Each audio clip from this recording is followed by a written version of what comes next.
You know, when you open a book of poetry, you see that little dedication at the beginning. It seems so simple, right? So innocent. But what if it's not? What if that tiny little space is actually a hidden battleground for power, for history, for identity? Okay, let's really dive into this. We're going to explore how, especially in Arabic poetry, that tiny dedication becomes this incredible intersection where, yeah, battles are actually won and lost. So to really get a handle on this battlefield, we've got to go back in time, way back. Our journey starts centuries ago, with the ancient tradition of gift exchange in Arab culture. And believe me, this wasn't just about being generous. It was a deeply embedded social contract that really shaped the whole relationship between poets and their powerful patrons. So there's this key concept here called prestation, and it's really not about just being nice. In this tradition, giving a gift, well, it was almost never just a simple act of kindness. It was a powerful social tool. Seriously, giving someone a gift established your rank, it locked in your allegiances, and a lot of the time, it created this long-term relationship of dependence. It was basically the glue holding the entire social and economic hierarchy together. In fact, this dynamic was so obvious that one ancient poet just laid it out there, plain and simple. He saw the whole gift-giving thing as a kind of marketplace, where every single gift was just a transaction that screamed, okay, now you owe me. There was always a clear expectation of getting something back. But poets, well, they're poets. They started to push back against this system. They began to argue that their gift, the poem itself, was infinitely more valuable than any piece of gold a patron could ever offer. They were playing a whole different game. You could call it an immortal gambit. And here's the absolute core of their argument. Look, a patron's gift, property, jewels, whatever, it's all finite. It rusts, it breaks, it fades away. But a poet's gift of verse, oh, that lasts forever. It gives the patron something money could never, ever buy. Praise, glory, and a kind of immortality. You know, the poet Ralph Waldo Emerson nailed this idea perfectly, even centuries later. A true gift isn't just some object you hand over. It has to be a piece of yourself. As he put it, "Thou must bleed for me." And what could possibly be more a piece of a poet than their own poem? It's the ultimate, most personal offering.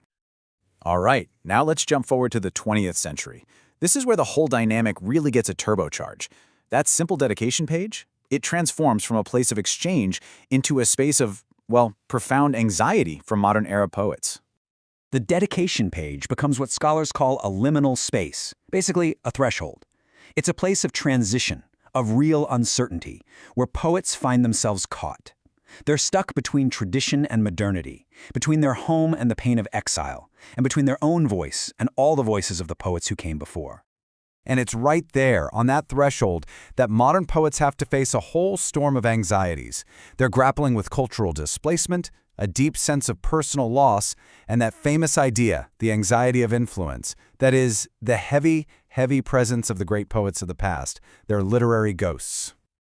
So the big question is, how do these poets use that little dedication page to deal with these ghosts of the past? Well, it turns out they developed three pretty distinct strategies: repression, resurrection, and solidarity.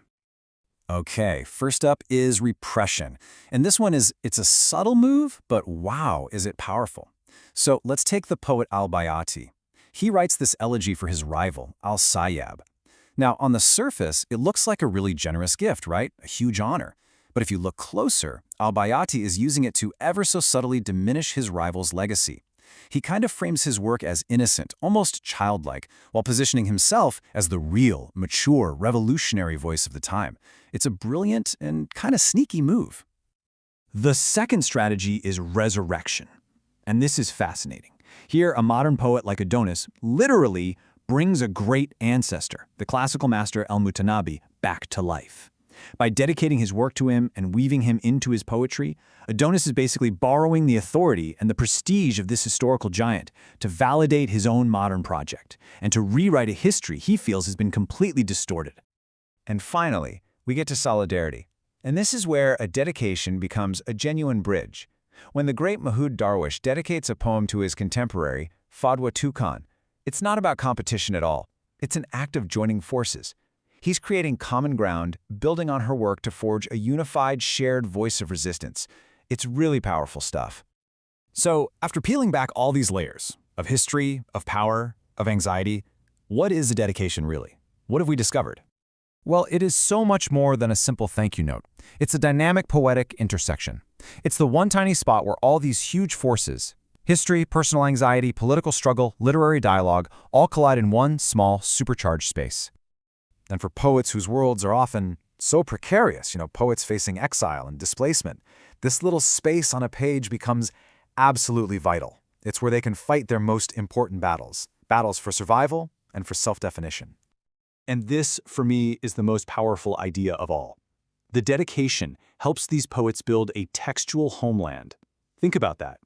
When your physical home is lost or under threat, they can build a new one, a safe harbor, a place of belonging, made entirely out of words, out of lineage, and out of solidarity. And that leaves us with one last question to carry with you. The next time you open a book and you glance at that dedication page, just pause for a second. Don't just see it as a thank you. Ask yourself, what secret battle, what hidden alliance, or what textual homeland is being built right here, right in front of my eyes?